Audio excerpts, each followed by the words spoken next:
So we have assignment 6, which basically goes into placement, routing, and timing. Most of all, they're actually allowing and enabling timing optimization. So you will have different problems to solve, which go through the different design process when you have already figured out your code and you realize that you might not need meet your performance, or you just want to have your design optimized as much as you can. So basically, we learn how to analyze the design's timing. Whoops, what is this? Design's timing. We also will look into. Can I? No. Again. We will also look into finally utilize tooling not introduced in the course. So anything which might appear in documentations.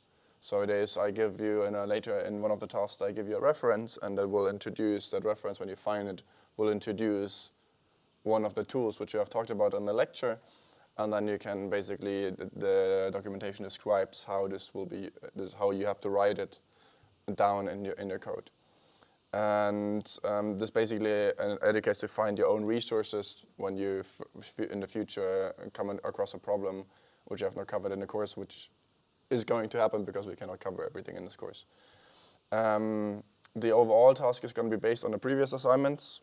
Well, not maybe the last ones with the on-chip design, but on-chip communications, but on the previous one. So we're going to have, again, the data router with UART in, UART out, and an arbiter, but also introduce a so-called command or data checker. And basically, you will have already online the zip package and the Tico script, which basically sets up the entire project. And what you have to do is then in the first task, after, well, you can just look into the file without setting this up. In the UART RxIP core, you have the UART VHDL file. And basically, here the question is, the task is clock domain crossing. So go through the file and find the clock domain crossing required in this. So you look at the principle introduced in the course, also at the resources given, and basically write the according code in your report, so the lines which do the clock domain crossing, and specify why this is needed in this case. Then we have a multi-cycle analysis. This basically, after you have created the entire project, you will go find that there's a new part of the project, the data checker, which basically verifies that our data has been received successfully and completed as expected. So it's a checksum. And basically, you have all the files to run it and create it. And then you load the design, run, synthesis, and implementation. And then the goal is here to look at the code aiming at maximum performance. So not at placement or chip power efficiency, but maximum throughput, or so lowest latency in that sense.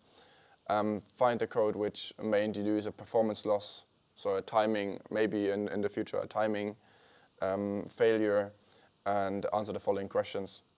We'll not go through all of them, but it's basically look at the timing report, say what would be expected, or why it does not appear in the expected way, which combined logic operation may be useful for multi-cycle constraint, how the multi-cycle constraints work, would such a constraint make sense here. And then the second point of this is look into the documentation, which is I give here the reference as a number. You can find this on the Vivado documentations. And this will basically give you the tooling or the syntax to write such a constraint.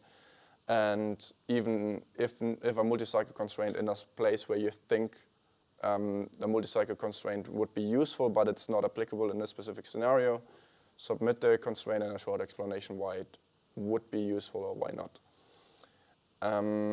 Or why it would be useful, but why it doesn't work maybe in this case. And then we have code optimizations. The place where you most likely will find such a multi-cycle requirement be useful but doesn't work in this case. We want here to solve this problem in another way, which actually would work. And this would be, of course, changing the code in itself. I've also introduced that methodology in the lecture.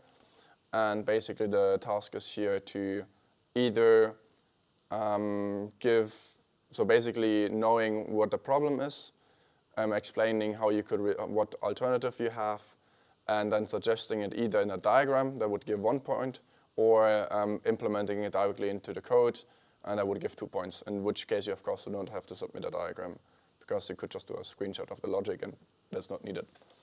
So basically, find your longest path in your design and of the logic and try to solve it with one of the techniques we have learned in the lecture. And if you can implement that as well, then you get 2 points out of it as well. And then out of this we do a timing analysis.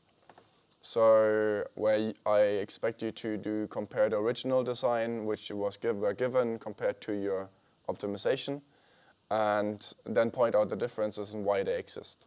And maybe why they do not exactly look how you expected them. Overall, the goal should be to make the design have a lower less timing delay. That would be the goal. And that you can achieve in a way, but maybe it looks a bit differently than you would have expected. If you have not implemented task 3 or you couldn't implement that because you didn't manage to do the code, you can ask Sten or me to give the code solution, / actually will be another problem for you to analyze. So we will give you a code which will not solve the problem, but will give a similar result for you to analyze. And that would already be it. Just that you know that for you to show that the design worked loaded correctly, your design should look something like, when it loads, yes, there we are. Your block design should look something like this when you do the automatic routing. And then you basically will have here UART-RxTX. Important also is please use the files from the zip. I have changed the IP cores, so it's also version 1.1 and not 1.0 IP cores. You also will have a data checker IP core now, which I've written from scratch. And you also can, if you want to play a bit more with the timing, you can also go into the FIFO generator actually and change how much memory you have. And that has actually also an impact in the timing. So you can play around here and understand those kind of constraints. Yes, that would already be it. If anyone has problems of not finding the files or anything not working, let me know. Of course, as in the previous assignment, I just realized again, we will have the problem that the board file is not in the right place, so you might have to change this path here again, as in the previous assignment, because your board will be saved in a different place, especially because it's my local path. So change that or to Ubuntu to a specific path. That should work. That should solve the problem if you have for the script to work automatically.